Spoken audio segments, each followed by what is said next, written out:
Добрый вечер, вы смотрите новости на канале Якутия-24 в прямом эфире. В студии работает Влад Давыдов. Сегодня в выпуске. Оперштаб расставил приоритеты. Вакцинация населения от коронавирусной инфекции – главная задача на сегодня. Очередная индексация. Федеральные пособия повысили по России с 1 февраля. «Снежная красавица-2021» ежегодный конкурс красоты и таланта прошел в Уснере Аймяконского района.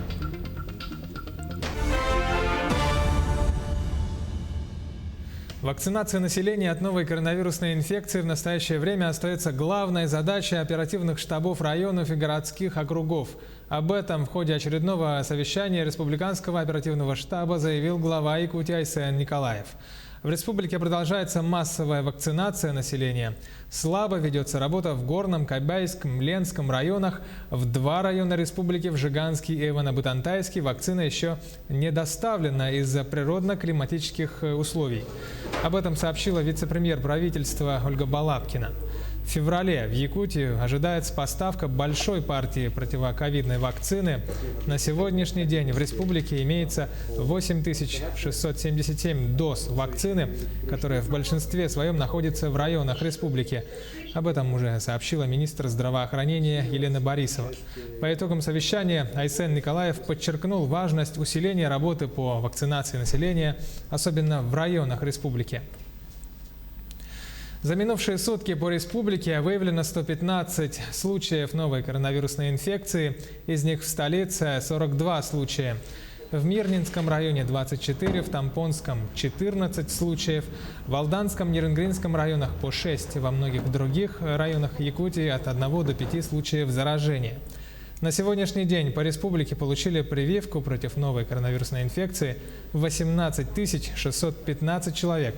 Вакцинация, напомним, проводится как в городе Якутске, так и в 32 районах республики.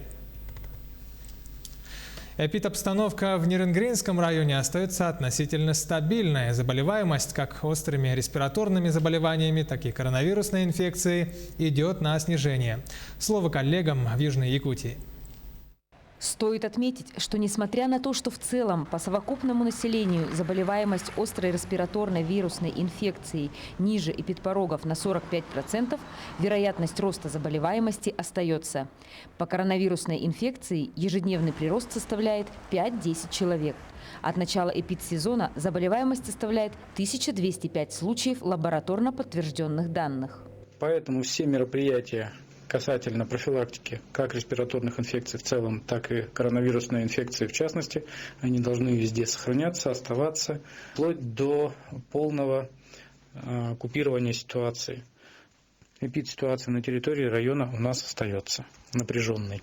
С начала прививочной кампании против коронавирусной инфекции на территорию Нерюнгринского района поступило более 1000 доз вакцины. На сегодняшний день почти вся партия израсходована. Вакцинируется как декретированная группа, так и просто желающие. Со слов медиков, вакцина переносится удовлетворительно. Тяжелых реакций не зафиксировано. В детской музыкально-хоровой школе «Соловушка» работает 36 человек.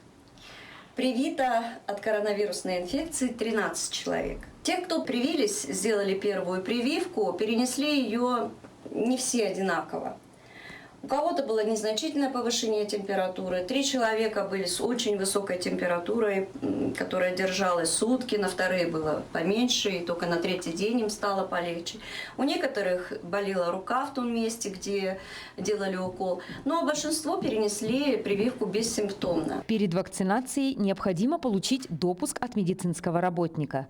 Противопоказаниями является беременность и период грудного вскармливания, потому что реакция этой группы населения еще не изучена. Роспотребнадзор призывает всех граждан пройти вакцинацию, поскольку только совместными мерами можно остановить эпидемию. Ирина Кичигина, Вадим Барашков, Нерюнгри. Вступил в силу приказ Министерства здравоохранения, дающий право медицинским учреждениям отказаться от введения бумажных медицинских карт полностью или частично, перейдя таким образом на электронный формат. Решение о полном или частичном отказе от бумажных медкарт на свое усмотрение будет принимать каждая медицинская организация. Поликлиники и больницы смогут самостоятельно устанавливать сроки перехода на электронный документооборот и определять виды документов, которые будут существовать в электронном виде. В то же время за пациентами закрепляется право выбора удобного для себя формата. Пациенты также смогут просматривать информацию об оказанных им услугах в своих электронных медкартах на портале госуслуг. К другим новостям. Школьники из малообеспеченных семей будут ездить бесплатно на пригородных маршрутах в Якутске. Об этом сообщил исполняющий обязанности главы города Евгений Григорьев в ходе отчета перед городской думой.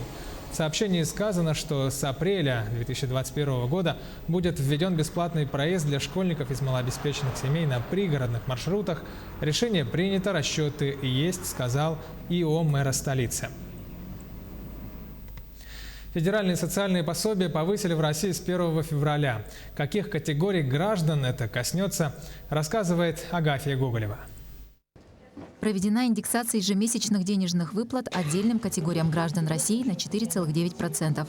Право на выплаты имеют более 60 категорий граждан. Это инвалиды всех групп, дети-инвалиды, участники боевых действий, ветераны ВОВ и другие. Одновременно с индексацией ежемесячных денежных выплат на эту же величину повысился и размер социальных услуг. И с 1 февраля он составляет 1211 рублей 66 копеек. В набор социальных услуг входят лекарственное обеспечение, предоставление путевок на санаторно-курортное лечение, бесплатный проезд к месту лечения и проезд на междугороднем железнодорожном транспорте. Также с этого года проиндексирован материнский семейный капитал на 3,7%. Напомним, с 15 апреля 2020 года документ выдается проактивно, то есть беззаявительно на основании сведений из единого госреестра ЗАГС. Электронный сертификат направляется в личный кабинет на сайте пенсионного фонда или портал госуслуг, если гражданин на нем зарегистрирован. Всего в 2020 году проактивно выдано более 5000 сертификатов. С 2021 года сумма материнского семейного капитала проиндексирована на 3,7%. На первого ребенка сумма материнского семейного капитала составляет 483 881 рубль 83 копейки, а на второго ребенка 639 431 рубль 83 копейки. Если сертификат был выдан в связи с рождением первого ребенка в 2020 году, и у семьи в 2021 году родился второй ребенок, то сумма материнского капитала увеличивается на 155 550 рублей. Индексация коснулась также ежемесячных страховых выплат застрахованным лицам и составил 4,9%. То есть это лица, которые получили повреждение здоровья вследствие несчастного случая на производстве и профессионального заболевания, а также лицам, которые имеют право на получение специальных выплат в случае смерти кормильца, то есть по потере кормильца. Более подробную информацию об индексации социальных и страховых выплат смотрите на сайте Пенсионного фонда и Фонда социального страхования. Агафья Гоголева, Владимир Павлов, Георгий Григорьев, Якутск. Жители города Покровска впервые за время пандемии насладились полноценным живым концертом в местном центре культуры. Но все же коронавирус внес свои коррективы. Зал был заполнен наполовину по требованиям Роспотребнадзора. Как прошло долгожданное культурное событие и насколько зрители и работники культуры соскучились по полноценным мероприятиям. Из Хангаласского района репортаж Виолетты Засимовой. В последний раз в зрительном зале Центра культуры Саргыты-Гүльгете аплодисменты звучали в середине марта. Во время концерта в рамках городского фестиваля среди трудовых коллективов «Салют Победы», посвященного 75-летию Великой Победы. Итоги фестиваля так и не подвели. Грянула пандемия, и учреждения культуры закрыли на неопределенный срок. И вот спустя почти год после снятия ограничений работники Саргыты-Гүльгете и звезды местной величины организовали для покровчан большой новогодний концерт. Мы очень соскучились по живому концерту, впечатления незабываемые, почаще бы. Народ будет приходить. Все очень замечательно. Спасибо, Саргыты-Гүльгете. Меры безопасности очень отлично все сделано.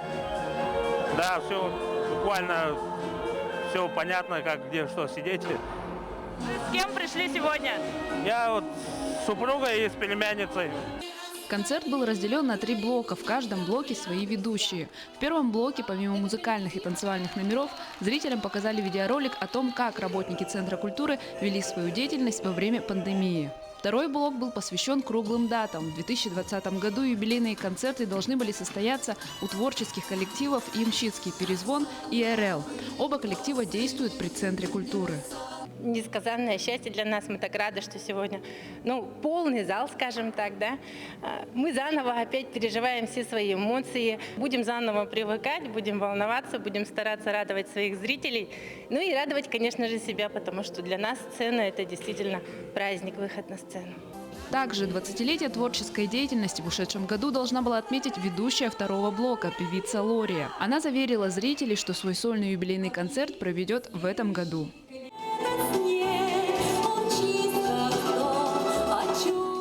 Настроение зала еще больше поднялось после юмористической сценки в исполнении театральной студии «Интермедия». Все-таки живой зритель – это живой зритель. И ты даешь ему свой заряд, а он отдает тебе свою энергию. Это очень приятно. Третий блок завершился общим музыкальным номером от участников концерта. Билеты на концерт скупили заранее, и так как заполняемость зала должна быть не более 50%, то многие покровчане не смогли посмотреть концерт. Сейчас работники Саргыты-Гульгете думают о проведении повторного мероприятия. Виолетта Засимова, Федор Тарасов, Хангаласский улус.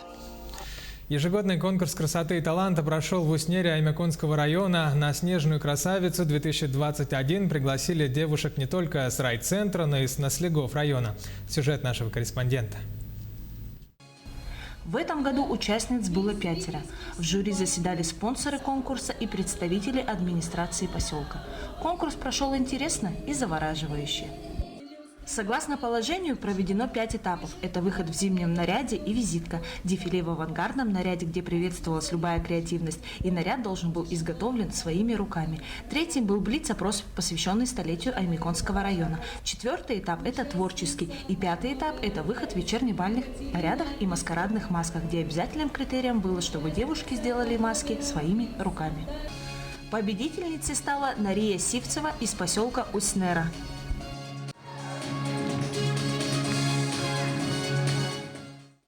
И вот мои родственники мне очень сильно помогли.